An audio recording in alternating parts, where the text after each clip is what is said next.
Hello, my name is Gary Schotten, and I'm here as a part of Inspiring Better Business. And I'm doing several talks on the subject of business failures, not to be negative at all, but to point out why some businesses fail. And I can kind of group them into several different reasons. And today I'm going to talk about choosing the wrong business. And I've seen businesses start in various countries, and I asked myself, why in the world did that person choose to enter into that business? After talking to them a little bit, I could kind of see that, man, their heart wasn't in this. They didn't have any background, any experience, and various reasons they chose to start a business that really didn't fit them at all. Now, I've got to mention this up front, that if you're just having trouble in your business, don't jump to the conclusion that, oh, I'm having trouble in my business, so I must have chosen the wrong business. Never do that. Listen to me all the way through and help determine whether or not you do have a business that's matched for your skills, interests, and desires, or whether maybe you did choose the wrong business. And there would be a way to exit that or get out of that with pride and satisfaction and get into a business that fits you properly. It's kind of like wearing a jacket or a coat or something you're going to go to church in. You know, not every coat or jacket or cover or shirt fits the same person the same way. And so we've got to look at this and say, how can I have the best chance of being successful in my business? And one of those reasons would be choosing the right thing. Well, let me tell you of what I saw was a business failure. It was just by phone, and this was in a country in East Africa or Congo, I can't remember which, but this individual, I'm talking to them on the phone, and they said, I need to increase sales. I don't have enough sales. And I said, well, give me a little more information. And this was a man, and he was describing what his business was. And he was buying off from foreign enterprises, probably off the boat from some foreign manufacturer, women's dresses. Now, in general, women's dresses and women's clothes will sell much better and much faster in most countries than men's clothes, because women tend to have a little more desire for a broader selection and maybe a more diverse closet of clothes that they could choose from, and if it's like myself, I'm kind of happy just for the same shirt I've got. So the demand could have been there, I don't know, but the unique thing was this man. How did he get into selling this? Well, he had zero interest in women's clothes. He had zero knowledge about women's clothes. He had, I say zero, he had very little. He was not knowledgeable about the styles.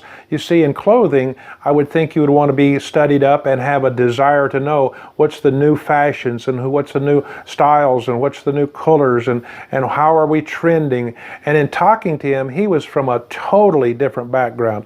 I don't remember what it was, but it was like construction or agriculture. And I came to the conclusion that he wanted to get into business so bad that the first opportunity was someone selling wholesale clothes for women, and he had either credit from that individual or had some money borrowed or his own, and he jumped right in. It was not a fit, and there was no way I could in my own right mind think of how I could encourage him to study and get his thought pattern wrapped around women's clothes. Well, here's some of the problems. He didn't find something that fit him. What do I mean by fit that individual or fit you? And I want you to pause at some point here and think about really what really fits you. Right now, just take a minute and think about it. What am I interested in? What are my desires?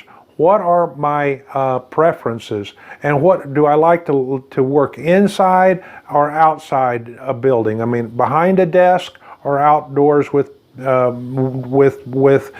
people? Am I willing to get my fingers dirty or my hands dirty with something, or I'm more interested in just kind of a clean environment. I mean, little things. You see, God has created us all uniquely, and we ought to go with the flow. We ought to go with what God has created us. And I can't tell you again what's exactly right for you, but I'm giving you broad perspectives. It's going to be consistent with what you have a desire to do, at least on your first business. Later on, you might try something outside your comfort. On that first one, and again, I state several times, don't jump to conclusion just because something's not going well or you're not having sales that you have chosen the right business. You well may be in the right business, and you just need to create a better knowledge of some of the other laws that we're talking about.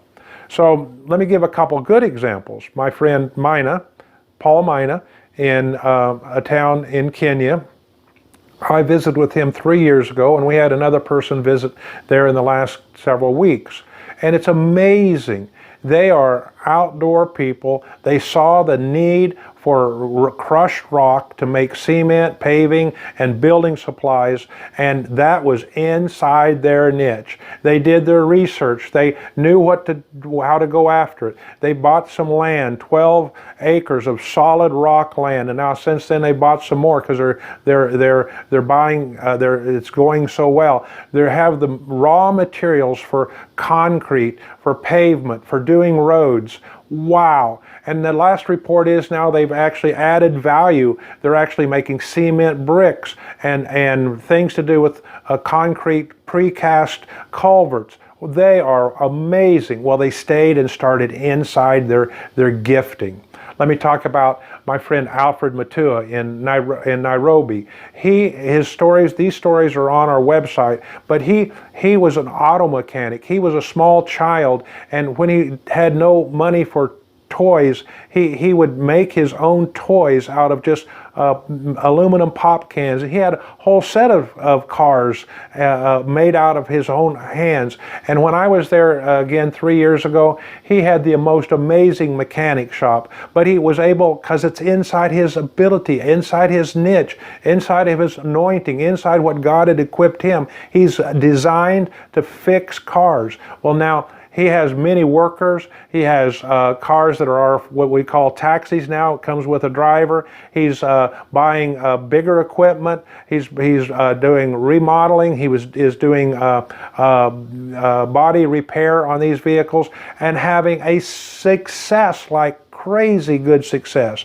He knows his customer base. He knows how to take care of his customer. All because he's in this, not all because, but a lot because he's familiar with what he's doing. So I plead with you to think about this.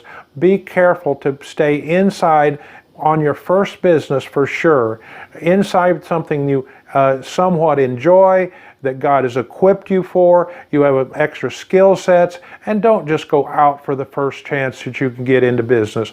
Don't decide to try to find something that you think is going to get you rich. Getting rich is not the goal. Having provisions, honoring God with the marketplace, honoring God in the marketplace is our goal. And so we plead with you and encourage you to think strongly and all the way through. There's other reasons, things about finding something that is in demand, or finding a surplus and selling that. There's a long list of other things, but I think number one is make sure your business fits you like a glove on your hand. Thanks for being a part of Inspiring Better Business.